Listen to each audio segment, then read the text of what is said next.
How do we get from 10 to 60? What did you guys do? Yeah, I realized I had a limitation. And the way I worded it to my marketing company, I said, look, we're going to do a rebrand. I want you to make me the next Nike of IT. I want it to look like a national company. I want people to question whether I'm a big company and not realize how small I am. What's up, everybody? Welcome to another episode of Building a Profitable MSP. I am your host, Chris Weiser. Hope you guys are having a great day. I'm here with a very special guest here at Fort Lauderdale at our Q4 live event. Got John Hansman with me. How you doing, sir? I'm doing great. That's good. John, give us a little intro to yourself, your MSP, etc. Yeah, so my name's John Hansman. I own a company called Truit. Funny, our branding's been around for about a year and a half. But you rebranded, right? I remember you rebranding right before we joined our program. But I've been around in the industry 7 years. 3 of it, I worked moonlighting as a MSP / tech guy after hours. So you were like what they, I guess, would call a trunk slammer. Yeah, totally. Guy, that's right? How I got started. Okay, that's cool. So what was your full-time job? I didn't know this. Yeah, so I worked in the home security industry. Oh. And I ran a 24-hour monitoring center for about 12 of my 20 years at that office. Okay. And then Moonlit, I guess. So was it your own deal or was it somebody else's deal? Of course, I worked for a company. I did my own. Okay, so you kind of started your MSP that part-time way. Yeah. Building your book of business, all those different things up. Okay, that's cool. I actually didn't know that until right now. Yeah, it's crazy. I'm talking about it even tomorrow. But what's cool is I knew I was at a dead end. Mm-hmm. I just had no way out. And I had a friend of mine who was a pastor who went through a journey where he was at the end of his time doing ministry. And he was asking the same questions I was asking, like, hey, I've been doing this for 20 years. I've never done anything else. Mm-hmm. What am I going to do? And he's now works for Blue Origin as a rocket engineer. He launches rockets. So that's cool. Pastor to rocket engineer. And as he was doing that journey, it made me go, well, wait a minute. If he's not stuck, I'm not stuck. Yeah. And something triggered in my mind. Because it's a pretty big risk to go take that jump. Did that trigger happen while you were moonlighting, or was that the cause? That's of what the caused it. Okay, so that's what got you. So I was already doing, like a lot of us self-taught guys. I was already programming people's VCRs when I was a little kid. You're just like me. I like tech, right? Yeah. I was always tinkering. So I, at that point, saw a request on Facebook for people needing support. So I was doing residential support, helping a couple really small businesses with their tech. So I was already working for people without a license or any of that. And then when I went and saw career counselor because my friend did, and we went through and they gave me like 3 options. They said, you can be an entrepreneur because your personality. You can become a tech because of technology, like, go work for a company and become a tech. Or the weird one that was obscure and odd was you could become a newscaster. Actually, I can actually see that in you. I could totally see that in you. I probably wouldn't be. I was a radio DJ for a while, so I'm not a whole lot different than that. Yeah, right? well, you and I are a lot alike. That's really weird. It's like literally the 3 things that I probably could do too. I was just telling somebody that you and I have a lot of personality similarities. Yeah, I don't disagree with that. A lot of family similarities. Okay, I love this story. This is pretty cool. So you've been Truit on your own. You moonlit your security company. When did you bounce out on your own as Truit? So 3.5 years after I started moonlighting, I sat down. I had a coach that was helping me, who was a corporate coach for a different industry, but he was in the area and he said, I really want to help you. So we sat down and looked at my budget, how much I was bringing in part-time, looked at what my salary was. And we hit this point where he looked at me one day and said, John, do you realize you're bringing in part-time what you're bringing in full-time? Just working for the man at that point. So he did what a lot of good coaches do. He looked me in the eyeballs and said, when are you going to quit? Give me a date. Wow. And so I picked September of 2019 and quit my job. Oddly weird timing with COVID right after that. Of course, I didn't know it was coming. No one knew. Yeah. So I, at the time, was a company called, I think I was at that time Hands-On Technology Solutions. Or Goes with something. Hansman, Yeah, kind with of, my right? Hansman, Yeah. Oh, was it hands-on? Like HAN? HANS. Okay, okay. Yeah. I see You'll where get you're to see at. the logo later. Pick up what you're doing. But we, so I did that, and then COVID happened. Mm-hmm. I started to convert to another company called Oli Tech Guys, which is I lived in Olympia, another play on words. Actually, my CPA is Oli Tax. Oli Tax. Oh, fun. So he's up there in Olympia also. Oh, cool. Yeah, I might even know him. But so I ended up just starting that company, and COVID really pushed us into being more of a break fix repair shop. Okay. I was to grow my MSP at the time. I was literally going door to door to businesses, and naturally that stopped. That just came to a complete halt. Yep, absolutely. And I had to figure out really quickly, what am I going to do? I had no clue how to, I was in that spot where my phone stopped ringing. Everybody was in their houses. So let's talk about this. Is actually a really good transition. So what did you do? How did you get from that? Because what's kind of I mean, COVID sucked. Obviously, it was not fun, but it was kind of good for our industry because it made MSP massively relevant, right? So what did you see was your real catalyst? My catalyst was actually moving. I slowed down the MSP growth, and I actually had so many people calling me to do computer repair. It was crazy. About 2.5, 3 weeks in, my phone was it was ringing nonstop. Wow. Best Buy was closed. One of the other large computer stores. All the stuff that was there were gone, and you became relevant. Yeah. So I laugh at it today because how crazy it was. But I literally had people call me like, "Hey, can you fix my computer? Can you fix this?" And I'm like, "Yeah, sure." So I had an upstairs office in my apartment. I literally had a cleaning station in my garage that I created. And I was, for about 6 months, I was hazmat suit going to the full on. For 6 months, I was taking in repair and then fixing it in my doing it in my garage. And did that kind of launch you into MSP, or how did you end up here? Some. So I had landed a 25 workstation property management company right out the gate. I had negotiated it while I was part-time, where I was doing it part-time, and gave them my drop dead date. And they said, great. When you quit, your contract starts with us. Had them all signed. Wow. All of that lined up perfectly. I worked for that corporation that I was working for to finish out some projects for about 6 months. They gave me a contract. So that helped supplement. And I picked up a couple other small MSP clients, but I really didn't launched my MSP full bore until we got so big with repair that I ended up having to get a commercial space because people are weird. They show up at any time of the day looking for to fix my computer on a Saturday, Sunday, whatever. Yeah. There was no line in the sand. No. Okay, so let's fast forward a little bit to now. Yeah. So coming out of COVID, had your commercial space. What was your MRR then, would you say? In the single digits? Oh yeah. Right? Yeah, it was just me. I probably got it up to maybe 12, maybe it was probably 10 and 12. 10 and 12,000 a month. Okay. Yeah. So where do we sit now? And then I want to talk about kind of what has happened to get you to 60,000 a month right now. Okay. That's great. Congratulations on that. That's really good. Yeah. And I believe you're kind of mobile too, right? Yeah, we are working on 2 markets. So we live in Olympia, Washington, and we love the Eastern Washington, Idaho area. And so we were like, well, if you're an entrepreneur, you either have to sell your business in one area, or you have to grow.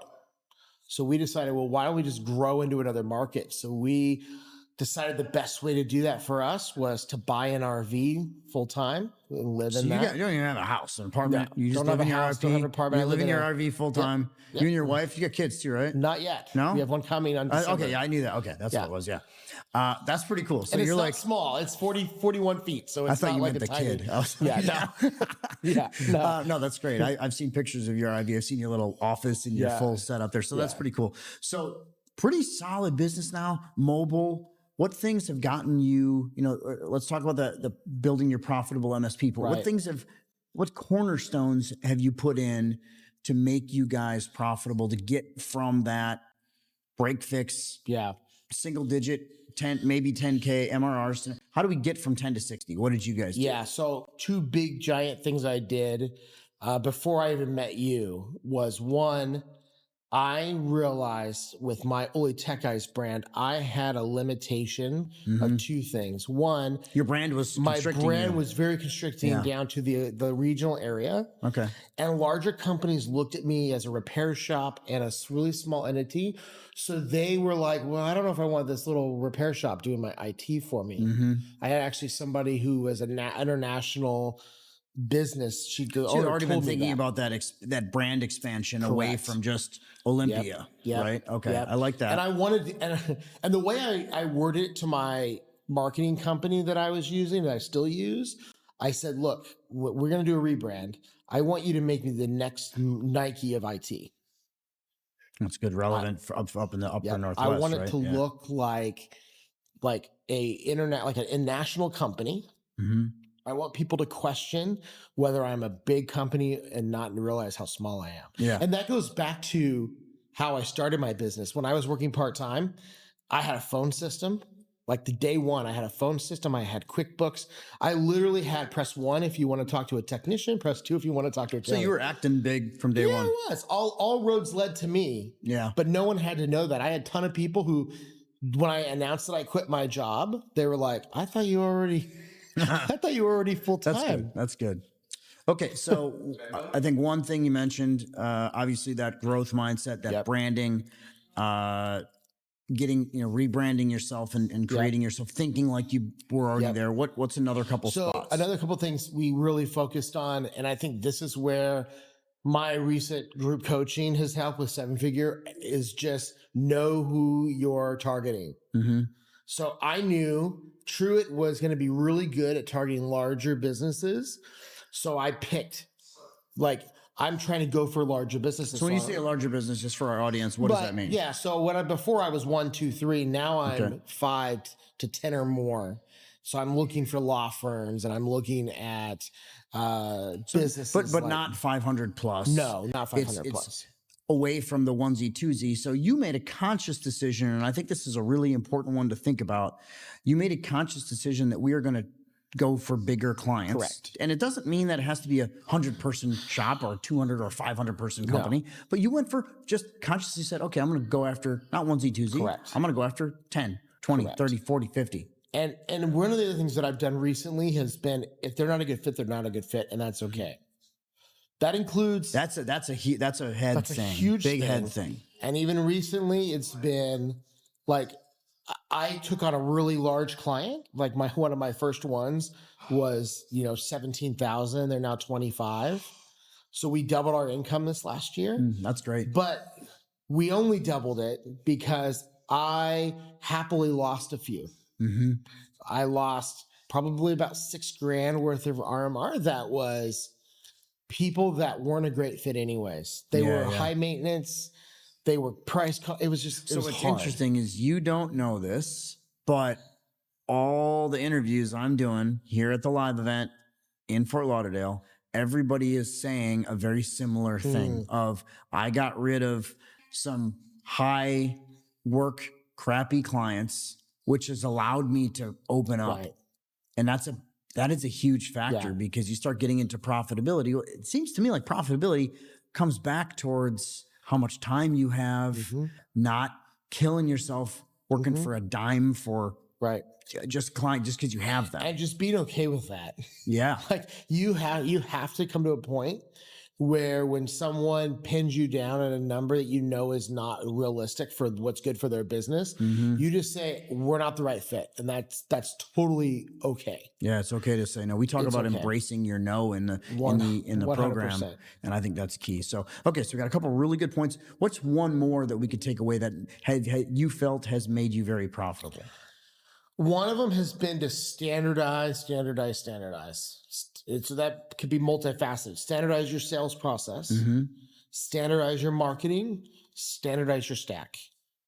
I like all three of those. Because when you standardize your any of those things, two things, I'm not there yet for hiring people, but I know that I can bring somebody in to a sales position and I can put them through training. I can do marketing, put them in through training, because I could just tell them this is what the expectation is. And you have a process that you adhere to. And now I have a stack where, while we still have a couple loose cannons that we're solving, we're primarily all one part. And I literally have a guy as we speak this week with a Excel spreadsheet with all of our clients, and he's going line by line to make sure everybody fits. Anybody who doesn't fit on the full stack is getting a call from me this week to schedule time to look at their risk level. Yeah, I love that. And one of the things that we focus on in the 7-figure MSP program is leading with cybersecurity, leading with risk management, risk discussions. You came out of my keynote this morning with, some tasks of here's what I want you to do. If you feel like you're up against a wall or not, maybe need to bounce back to fundamentals, here's some things to do. Any of that stuff you're going to try and to deploy on your side? Here's what I'll say. Yes. One of the things that stuck with me this morning that you said was really talking about having to really double down on action. And this is an area where if you were to ask me what hasn't gone very well, I can tell where I've not had a lot of action and I need to adjust. And that's an area where I'm going to double down on specific sales related, marketing related things. Make that your, I'm going to tell you right now, I want you to come back here and meet with me in Q1. We're going to be in Phoenix in Q1 and I want to do another one of these and I want you to tell me that this is now your superpower. We'll give you a tour of our RV because we're going to be there with the RV. Be fun. Yeah, super fun. We're going to stay in the RV because we'll have a baby then. You're going to take that all the way down to Phoenix? I'm taking it everywhere. Damn, bro. Okay, I like that. So I love where maybe we'll just sleep in John's. You're going to get a roommate, buddy. So I want you to make that your superpower because if there's one thing that I really work on, and I work on with my team a lot, I want them to make something their superpower. And one of the things that I'm really good at, and you've probably seen this the last couple of years, is I have an idea and we go. And we go. That's why we're sitting here at this live event, and you've watched it kind of grow over the last few years too. Awesome. So I think that's really key. So, okay, I think we're pretty much out of time, but any parting words that you'd have for our audience, maybe something that they can take and really implement or execute on? Here's what I'll say. I hear this a lot as I'm watching the industry change really quick. We have to kind of put away this idea that things are going to be the way they always have been. And we have to be ready for change. The world is rapidly changing. And I've heard it from 3 different people, not just in this group, that if you are not focused on risk management and you, as an MSP, you probably won't be around in 3 years. Yeah, I agree with that. Or a year even. Really great advice because I think it's so key. And so if you're not doing that and you're making every excuse to steer away from it, it's time to really look at what you're doing. Yeah, that push yourself to that area of discomfort. It was one of the greatest decisions in the last year that we made, from trying to have a stack to really focusing on cybersecurity. Yeah, I love it. The best decision. It's not just changed my clients. Like I've got clients who say, I had one who is my largest in an email this week say, we believe in security because you're here. Yeah. And it's funny how that becomes what they start to understand and realize, right? Like a lot of, and I know we just said that we have a couple minutes left, but it's such a good topic. A lot of you guys as MSPs are in this world where you're like, oh, my client said this. Stop letting your client dictate everything. You have to be the one that says, I am a security expert. And if you're not a security expert, partner with, like, I don't even think most of them, don't take this wrong. I don't see you personally as a security expert, but you have multiple vendor partners that are. 100%. And that's a huge factor now.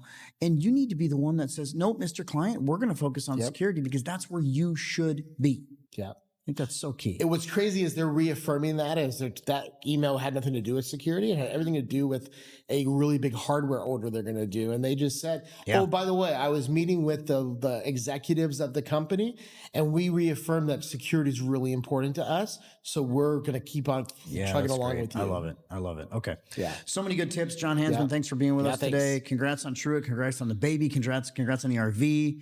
I want to see you back here with me. We're going to be second week of February. We're doing Phoenix. We're going to do another episode, and I want to hear you tell us your progress and where we sit. Okay, buddy? Done. All right. For everybody watching, thanks again for being with us on the Building a Profitable MSP podcast. My name is Chris Weiser. We'll see you guys next time.